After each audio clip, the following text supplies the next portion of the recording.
Pai, do Filho e do Espírito Santo. Amém. A nossa proteção está no nome do Senhor, que fez o céu e a terra. Ave Maria, cheia de graças, o Senhor é convosco.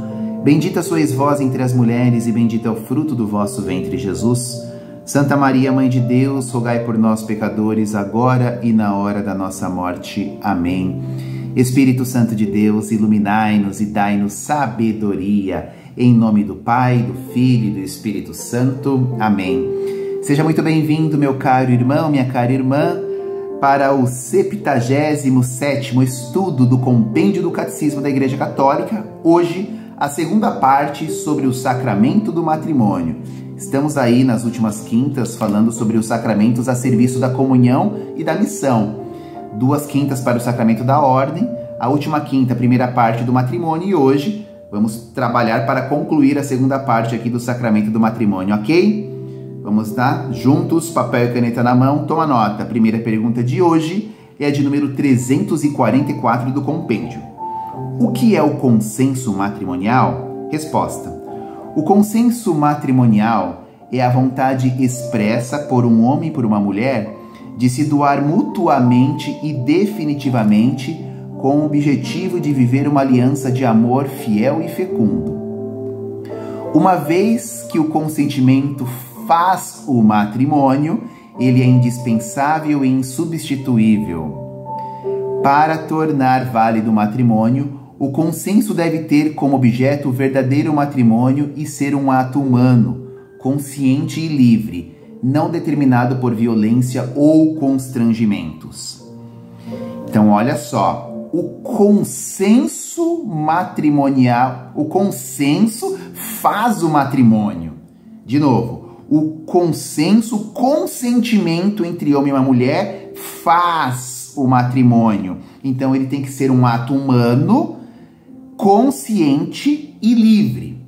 Você deve ter lembrado, prestando atenção aqui nessa resposta, da nulidade matrimonial, né? Casais que se casam na igreja não dão certo a união e eles procuram a igreja pedindo a nulidade matrimonial até para poder casar novamente, né? Muitos, né? E o que a igreja faz com a nulidade matrimonial? Ela cancela aquele casamento que aconteceu há tempos atrás? Não. A igreja não cancela sacramento, né? Olha só, ela trabalha a questão do consentimento. Então ela faz uma busca, né? Estuda o caso desse casal, né? Faz uma perícia sobre a vida desse casal para saber se na ocasião deste matrimônio houve um consentimento livre e consciente. Se ali a igreja percebe que não houve um consentimento de alguma parte, né? Sobretudo aquela que solicita consciente e livre, então não é que a igreja cancela, ela apenas declara que não houve o sacramento do matrimônio. É diferente de cancelar. Ela declara que não houve. Olha, ali não aconteceu o matrimônio, porque o consentimento, ele não foi consciente e livre. Passou por constrangimento, passou muitas vezes por ameaça, por algum tipo de violência. Então a igreja declara que não houve o sacramento do matrimônio ali, né? Torna aquilo então nulo, aquilo que não aconteceu é nulo, né? Permitindo então que estes dois possam realmente buscar, né, um novo matrimônio que vai ser o primeiro matrimônio se o consentimento for livre, né? Então as pessoas confundem bastante, é um tema difícil, né? Mas você deve ter percebido que se o consentimento faz o matrimônio, tem que ser livre, tem que ser consciente, tem que ser um ato humano de amor entre os dois. Se não tem isso, não houve o sacramento, ok? 345. O que se exige quando um dos esposos não é católico? Não? Casamentos entre um católico e não católico. Vamos ver. Para serem lícitos, os matrimônios mistos entre católico e batizado não católico exigem a licença da autoridade eclesiástica. Os que têm disparidade de culto entre católico e não batizado, para serem válidos, têm necessidade de uma dispensa. Em todo caso, é essencial que os cônjuges não excluam a aceitação dos fins e das propriedades essenciais do matrimônio, e que o cônjuge católico confirme os compromissos conhecidos também pelo outro cônjuge, de manter a fé e de garantir o batismo e a educação católica dos filhos, né? Então, quando há esses casamentos, matrimônios mistos, é claro, né? Esse casal deve procurar, sobretudo a parte católica, a autoridade da igreja, o seu pároco, o sacerdote, o bispo, né? Para pedir maiores né, informações. Mas o que ficou claro aqui é que o cônjuge católico precisa se compromissar com o consentimento e conhecimento da outra parte não católica, né? Para manter, né, o batismo dos filhos, a fé e a educação católica das crianças, né? Isso é primordial, ok? Próxima pergunta, 346. Quais são os efeitos do sacramento do matrimônio? Olha só que lindo. Gera entre os cônjuges um vínculo perpétuo e exclusivo, o sacramento do matrimônio. O próprio Deus sela o consenso dos esposos. Olha, o próprio Deus sela o consenso dos esposos.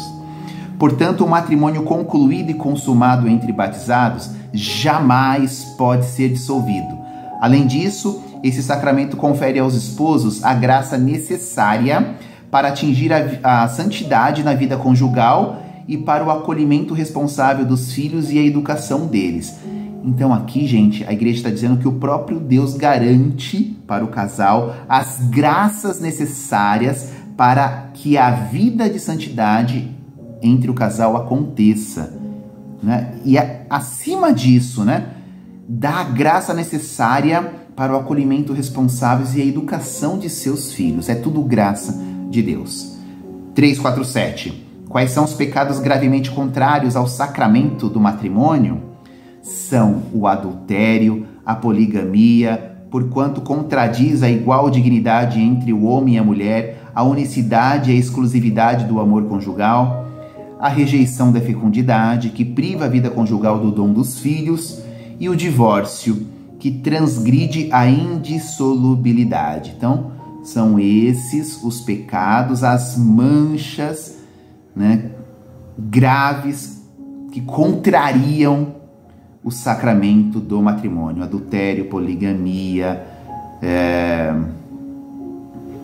que priva aí a dignidade da união entre uma mulher, a rejeição da fecundidade, que priva também o dom dos filhos, e o divórcio, que é o contrário daquela passagem, né? O que Deus uniu, o homem não deve separar. 348. Quando a igreja admite a separação física dos esposos, a igreja admite isso? Olha só. A igreja admite a separação física dos esposos quando a coabitação deles se tornou, por motivos graves, praticamente impossível, embora deseje muito uma reconciliação deles. Mas eles, enquanto vive o cônjuge, não estão livres para contrair uma nova união, a menos que seu matrimônio seja nulo e, como tal, seja declarado pela autoridade eclesiástica, como eu expliquei na primeira resposta, né? Então, em alguns casos, né, a separação física, a igreja permite, né, admite essa separação física, né, até por preocupação de uma das partes, geralmente da mulher ali, né? Porque está impossível, né, a vivência dos dois. Contudo, a igreja deixa claro que eles não estão livres para contrair uma nova união, e a igreja deseja muito uma reconciliação entre eles. Penúltima pergunta de hoje, 349. Qual é a atitude da igreja em relação aos divorciados recasados? Casais que se casaram na igreja, houve o consenso, passou o tempo, houve a separação, se casaram novamente no civil ou uma união estável. Qual é a atitude da igreja em relação a esses casais? Resposta. Fiel ao Senhor, a igreja não pode reconhecer como um matrimônio a união dos divorciados recasados civilmente, conforme está em Marcos 10, 11 e 12. Se alguém repudia sua mulher e se casa com outra, é adúltero com respeito à primeira. E se a mulher repudia seu marido e se casa com outro, ela é adúltera. Para com eles, a igreja tem uma atenta solicitude, convidando-os a uma vida de fé, oração, obras de caridade e a educação cristã dos filhos. Mas eles não podem receber a absolvição sacramental, nem se aproximar da comunhão eucarística, nem exercer certas responsabilidades eclesiais, enquanto perdura essa situação que objetivamente contraria a lei de Deus. Pessoal, essa resposta ficou muito clara, mas sempre é importante dizer que essas pessoas, tais casais precisam de acolhimento, né? Nunca podem ser julgados, têm que ser respeitados, porém eles também, em respeito à igreja, têm que entender todos os pormenores colocados aqui nessa resposta, tá bom? E a última de hoje, 350, por que a família cristã é também chamada de igreja doméstica? Porque a família manifesta e realiza a natureza de comunhão e familiar da igreja como família de Deus.